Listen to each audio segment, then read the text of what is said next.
نحمدہ و نصلی علی رسولہ الکریم۔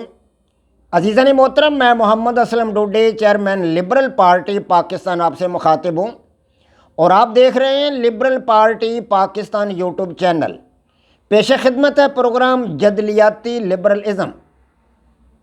عزیزان محترم، ہمارا آج کا موضوع ہے سابقہ موضوع کی طرح متوازن طرز فکر کی مذہبی تصدیق، لیکن آج کا ہمارا عنوان تبدیل ہو چکا ہے، بدل چکا ہے، اور یہ ہے تمام مذاہب میں موجود ایک مشترک مذہبی قانون۔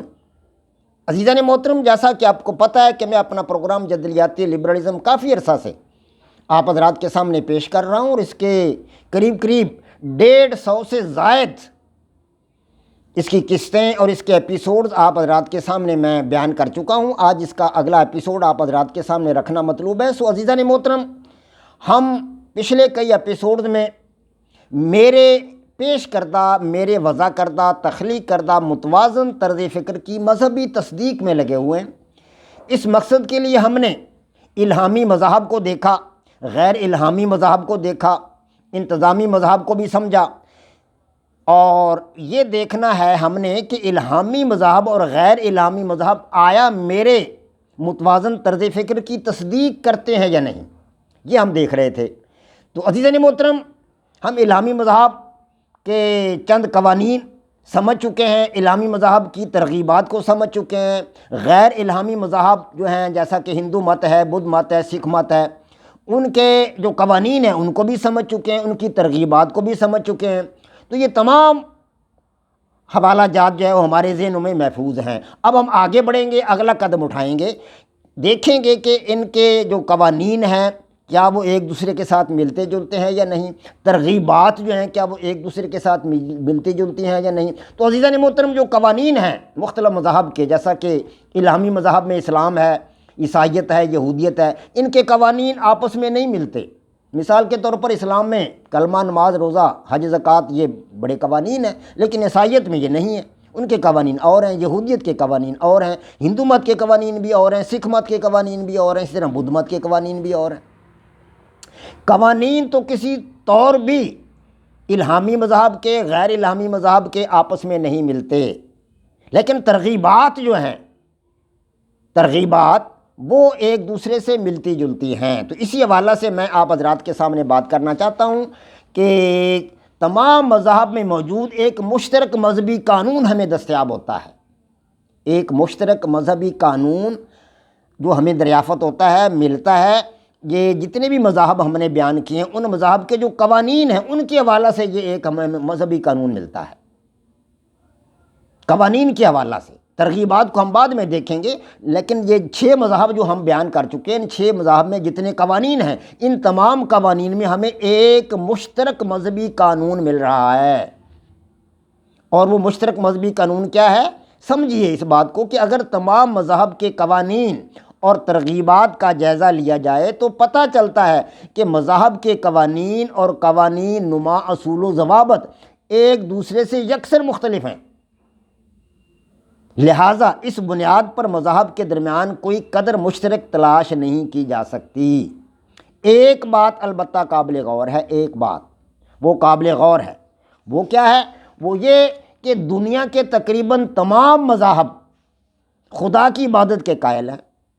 اسلام بھی خدا کی عبادت کا قائل ہے، عیسائیت بھی خدا کی عبادت کا قائل ہے، اسی طرح یہودیت بھی خدا کی عبادت کا قائل ہے، ہندو مت بھی خدا کی عبادت کا قائل ہے، گو ان کے خداؤں کے نام اور ہیں، اسی طرح سکھ مت بھی خدا کی، رب کی عبادت کا قائل ہے، بدھ مت والے بھی خدا کی عبادت کے قائل ہیں، لیکن ان کے نام انہوں نے الگ الگ رکھے ہوئے۔ اسلام، یہودیت اور عیسائیت میں، اسلام میں اللہ تبارک و تعالیٰ کی ذات کو خدا مانا جاتا ہے، اللہ مانا جاتا ہے، اللہ تبارک و تعالیٰ کا ذاتی نام ہے اللہ، خدا بھی ان کا نام ہے۔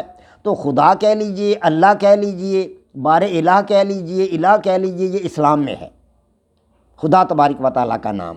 اور عیسائیت میں یا یہودیت میں اسے گاڈ کہہ لیتے ہیں، ہندو مت میں بھگوان کہہ لیتے ہیں، بدھ مت میں بھی بھگوان کہہ لیتے ہیں، سکھ مت والے جو ہیں وہ رب کہہ لیتے ہیں۔ گویا کہ خدا کی پرستش تمام مذاہب میں ہے، الہامی مذاہب ہیں یا غیر الہامی مذاہب ہیں۔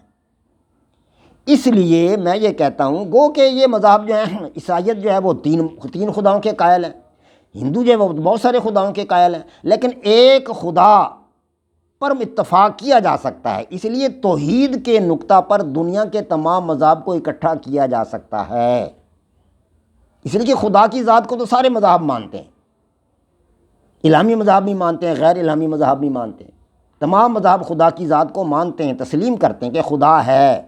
بے شک اس سے نیچے کئی اور خداؤں کو بھی کئی مذاہب مانتے ہیں، جیسے کہ عیسائی 3 خداؤں کو مانتے ہیں، ہندو کروڑوں خداؤں کو مانتے ہیں، بدھ مت والے بھی کئی خداؤں کو مانتے ہیں، لیکن ایک خدا جو بڑا خدا ہے، کائنات کا خالق جو ہے، کائنات کا مالک جو ہے، اس کو سارے مانتے ہیں۔ لہٰذا توحید کے نقطہ پر دنیا کے تمام مذاہب کو اکٹھا کیا جا سکتا ہے، لیکن حقیقت یہ ہے کہ پوری دنیا میں صرف مذاہب ہی کی حکمرانی نہیں ہے کہ پوری دنیا میں صرف مذاہب ہی حکمران ہے، ہر ملک جو ہے وہاں مذہب جو ہے وہ حاوی ہے، یہ بات نہیں ہے۔ دنیا کی کئی اقوام ایسی بھی ہیں جو خدا کے وجود کو سرے سے تسلیم ہی نہیں کرتی، مثلا دہریہ اقوام۔ اب چائنا اور رشیا کے اندر تو کمیونسٹ لوگ ہیں، بہت سارے لوگ خدا کو مانتے نہیں۔ رشیا تو پورے کا پورا جو ان کی ساری قوم خدا کے وجود کو تسلیم نہیں کرتی۔ چائنا میں کچھ بدھ مت لوگ ہیں، لیکن رشیا میں تو کوئی مذہب ہی نہیں ہے۔ اگر کوئی مذہب ہے تو دوسرا مذہب ہے، اسلام ہے یا عیسائیت ہے یا یہودیت ہے، ان مذہب کے پیروکار تو ہیں، لیکن اہل رشیا کا اپنا ذاتی کوئی مذہب نہیں ہے، وہ سب دہریہ ہیں اور خدا کے وجود کے سرے سے قائل ہی نہیں ہے۔ اس لیے پوری دنیا کو اس نقطہ پر یعنی توحید کے نقطہ پر بھی اکٹھا نہیں کیا جا سکتا، توحید کے نقطہ پر بھی پوری دنیا کو اکٹھا نہیں کیا جا سکتا، کیونکہ دہریہ اقوام جو ہیں، خدا کے وجود کی انکاری اقوام جو ہے، خدا کے وجود کو نہ ماننے والی اقوام جو ہیں، وہ اس نقطہ پر اکٹھی نہیں ہوں گی، کیونکہ وہ خدا کو مانتے ہی نہیں۔ تو آئیے اب ترغیبات کا جائزہ لیں۔ اگر تمام مذاہب کی ترغیبات کا غور سے جائزہ لیں تو پتہ چلتا ہے کہ تمام مذاہب کی ترغیبات ملتی جلتی اور ایک جیسی ہیں۔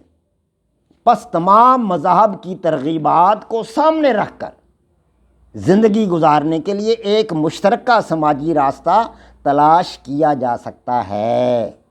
وما علینا الا البلاغ۔ پاک فوج زندہ باد، پاکستان پائندہ باد۔